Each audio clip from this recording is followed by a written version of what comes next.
All right, these are the notes for 5.2. We went over the first part of the notes in Friday's class. So you should have all these notes, but if you don't have them, just rewrite them down. And then we're going to go to number 5 and 6 because we already did numbers 1 through 4 in class. So number 5 and 6, the big thing that you're going to freak out about is the fractions here, but we're still just plugging in our x values to find our y values. So they give us an equation that says y equals 1 over 2x minus 9, and they give you 1, 2, 3, 4 x values. All we have to do is plug those x values in to our equation for x, and then we'll know the y value, and then that gives us our ordered pair. So for the first x value, we have -6, so we're going to plug in -6 in for x.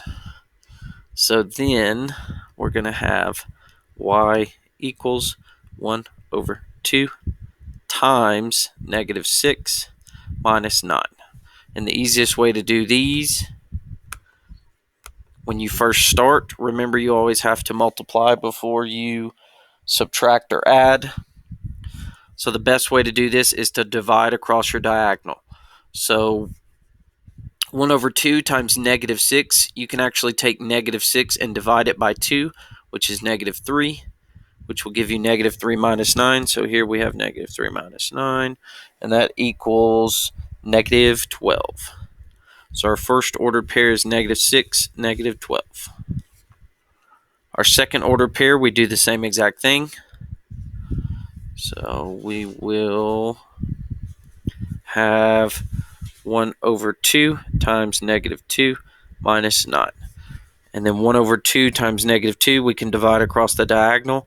-2 divided by 2 is -1, minus 9 would be -10. So we have -2, -10 for our xy, which is our ordered pair. Then we have 1 over 2 times 0 minus 9.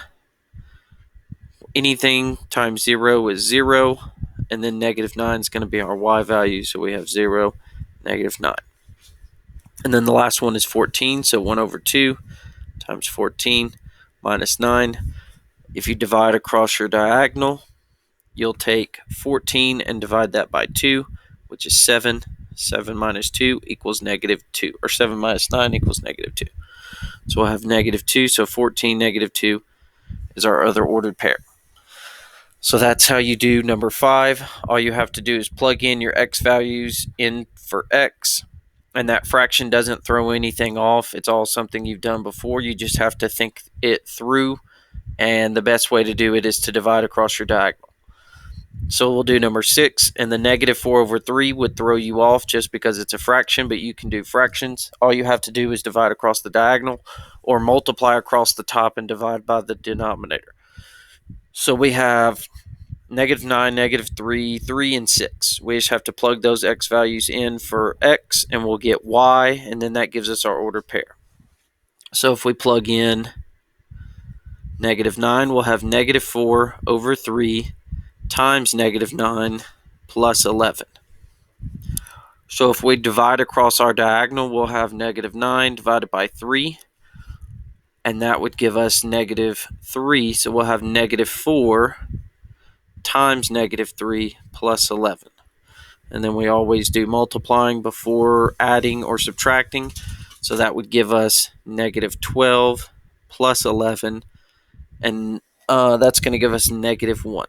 So we should have -9, -1, and actually we should have a +12. So remember, when you're doing a negative times a negative here, that it's going to give you a +12. So we should have 12 plus 11. That's going to give us 23. So it's actually -9, 23 for the xy, which is our ordered pair.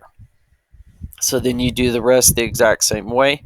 The only thing you'll have to pay attention to is dividing across your diagonal, which is, for the second one, it would look like this. -4 over 3 times -3 plus 11. you could either multiply -3 to the top by -4 and divide by 3, which in this case it'd be easy. But if you look across your diagonals, you have -3 divided by 3, and that would just give you -1. So we would have -4 times -1 plus 11, which is going to give us 4 plus 11, which is 14. So our second ordered pair is -3, 14. And then 3 and 6, I'll give you the answers for those and see if you can work those by yourself. So for number 3, for x equals 3, you should end up with y equal to 7. And then for 6 as your x, you should have 3 as your y. So you should have 3, 7, and 6, 3. So do those on your own, the actual math, and make sure you get 7 and 3. All right, now we're going to go to number 7. So number 7, we have to give the domain, or we're given the domain and the function, which is just the equation, and we have to find the range, which you have to, this is going to just be something you have to memorize. Domain always means x, range always means y. So whenever you see domain, that means it's giving you the set of your x values. So it would be like in the table when they give you this set of x values and you plug those in to find your y's. It's the same thing that we were doing in all the 1 through 6. Essentially, we were given the domain and we plugged in those values to our function and found the range. So we're still doing the same exact thing. It's just written differently. So in number 7, you have 3 different x values for your domain. You have 4, 6, and 8. So we just need to plug each of those in and see what we get for the range. So we're going to say y equals x, but instead of x, let's start with the first ordered pair, or the first x value in our set of ordered pairs, which is 4. So 4 minus 5 is going to equal -1. So just to begin with, our range is going to start off with -1. So then we need to do our second x value, which is 6. So we'll have y equals x minus 5, and now x is going to be 6. So 6 minus 5, which equals 1. So our second y coordinate in the range is 1. And then the last x coordinate we have is 8. So y equals 8 minus 5, which equals 3. So then 3 is our last y coordinate. So all you're doing here is taking the domains, which is your x values, plugging them in for x in your function, and whatever y values you get out, those go into the range. So we'll do 2 more. So number 9, y equals -2x plus 5. The domains equal to -2, 2, and 4. So these are all of our x values. Our job is to find the range, which is the y values. So we have to plug in each x value into this function for x, and then we'll know each y value. So y equals -2. Now, -2x, the operation between those two, or the relationship between those two, is multiplying. So when you have -2x and you're plugging in a value in for x, you need to multiply those two. So -2, I would open parentheses, plug in -2, and then add 5. So just remember, we are always multiplying before we add.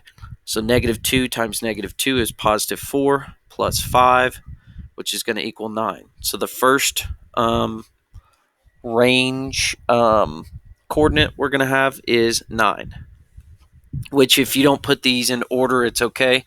Just know that some teachers or some tests will have you put your range from least to greatest. So I'm going to go ahead and put 9 at the end because I already know that 9's the greatest that we're going to have here. All right. So then now we've done -2. Now we need to do 2. So y equals -2. Instead of x, we're plugging in 2, and we're multiplying that by -2, and then we're going to add 5. So if we multiply first, we have -2 times 2, which is -4. Then we're adding 5 to that, so that's going to be 1. So our second range value is going to be 1. And then our last one is y equals -2. Now we're multiplying by our new x value, which is 4, and then we're going to add 5. So -2 times 4 is -8, plus 5 is going to give us -3. So -3, 1, and 9 should be your range values. All right, we'll do one more just so you can see another one. We have y equals -4 minus x. The domain is -6, 2, and 7. So those are, once again, the x values. Our job is to find the y values, which is the range. So the only way we can do that is to plug in each x value or each value in the domain into x for our function, and that will give us what y is equal to. So here we have y equals -4 minus x. Now, since x, our first x value is a negative number, we actually have to plug that into parentheses, because what we'll end up doing is minus a negative, which minus a negative turns into plus.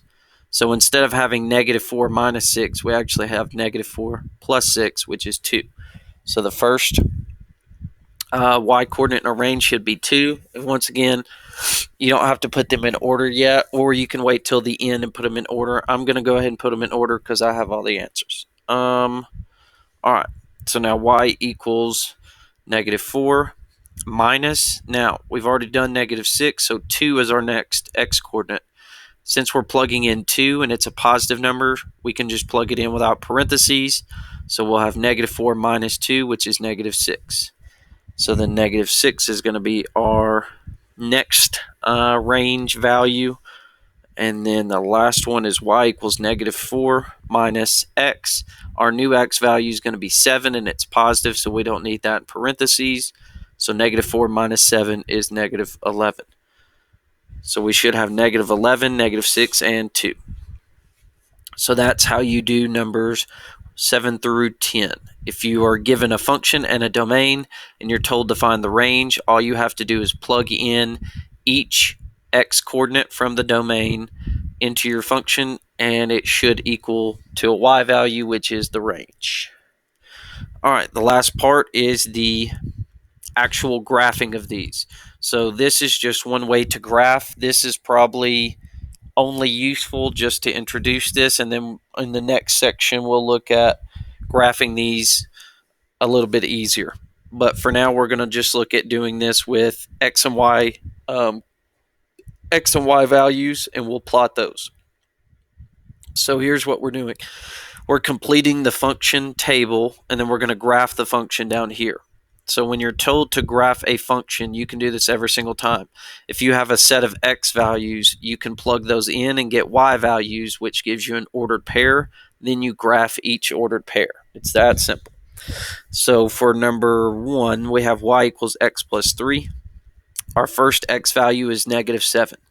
So we're going to plug that in for x in our function, and that will give us what y is equal to. So when x is -7, we'll end up with y being -7 plus 3, which is -4. So our first point is -7, -4. Then we'll do the same thing for each point. So now we have, let's see, -3 plus 3, that's going to be 0. So we'll have -3, 0. When 0 is x, we end up with 0 plus 3. So y is equal to 3. So we have 0, 3. When 2 is x, we have 2 plus 3. So y is going to be 5. So our ordered pair is 2, 5. And then when x is 5, we end up with 5 plus 3, which is 8. So our last ordered pair is 5, 8. So then here's what we do. We take each one of these points. So we no longer really care about how we got here. We just care about 1, 2, 3, 4, 5 points.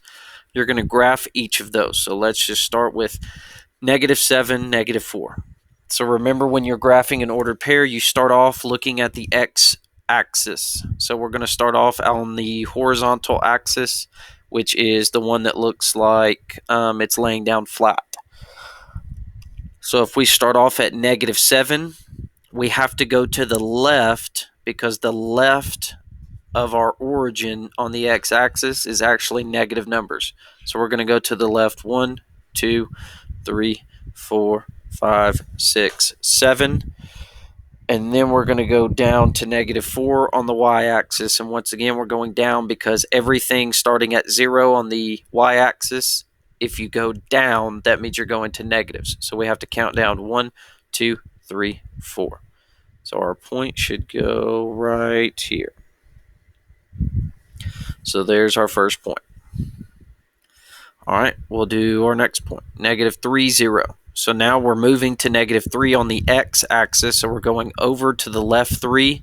We're not moving anywhere on the y because it's 0, so we actually just stay where we are, and that's our second point. Our third point is 0, 3. Now the opposite will happen. We don't move left or right because our x-axis is staying at 0, or x-coordinate. Then we're going to go up to 3 because that's where our positive y values go. They go up. So we're going to count up to 3. So our next point would be right here. Then we have 2, 5. So we're going to count over to 2, up to 1, 2, 3, 4, 5. There's our fourth point. And then our last point is 5, 8. So we're going to count over to the right 8 or 5. 1, 2, 3, 4, 5. And then count up 8. 1, 2, 3, 4, 5, 6, 7, 8. All right. So now you're essentially going back to like elementary school and playing connect the dots. You're going to connect all of these points and you'll see that it forms a straight line. If I draw it straight, which I kind of did, it draws a straight line and they would actually keep going in either direction. So we would have graphed here a straight line. Now, we're going to practice this more in the next video, but here's what you need to know. First of all, don't be concerned about the second equation. We don't care about that. We're only focusing on graphing straight lines. So if you notice, which I already said it, the first equation is a line. That is called a linear equation. So line is actually in the name linear, so that's how you can remember it. And on this unit, we're only going to focus on the linear equations. So in the next video, we'll look at graphing some of these examples, and then you're actually going to do some of those, and then on the homework, you'll do all of this. So be sure to take down any notes or any examples that you'll need, and that will be it for this video.